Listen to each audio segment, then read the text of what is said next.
In this week's Parsha, we read about how Moshe Rabbeinu went up to heaven, went up to Shamayim to get the Torah from Hashem. And at the end of the 40 days, Hashem turns to Moshe and he says to him, Lech Red.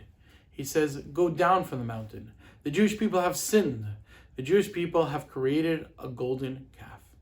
So Moshe goes down from the mountain, onto the mountain. He goes down to Har Sinai, and there waiting at the bottom of the mountain, waiting there for 40 days, is his faithful student, Yehoshua. And Yeshua says to Moshe, I hear some sound in the camp. It sounds like a war cry going on in the camp. Yeshua had no idea what was going on because he had been waiting there for Moshe. So Moshe turns to Yeshua, the future leader of the Jewish people, and he gives him an amazing lesson in leadership. Moshe says to him, that's not the sound of being victorious in war. That's not the sound of losing war. That's just a sound of crying out.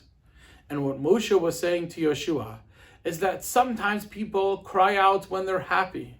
They cry out for you because they need you to come with them and rejoice with them. Sometimes people cry out when they're sad or they need help, and they cry out to you because they need you to help them. But sometimes people just cry out. And sometimes that crying is not even an audible cry. People need your help. People need your assistance.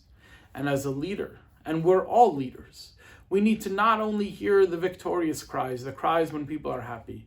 We need to not only hear those sounds of distress when people cry out to us because they need our help, but we even need to hear those silent cries.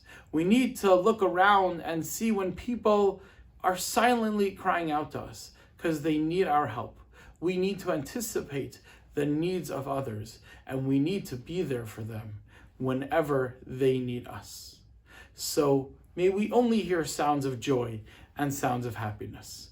But there's also going to be those times when we're going to hear those cryings of sadness. Let's make sure we're there for people. Let's make sure when they cry out because they need our help, that we're there for them. But more importantly, let's be there for them even when they don't cry out. Even when it's that silent cry. Let's make sure we're there for people. We help them in any way that we could. Have a great, great Shabbos.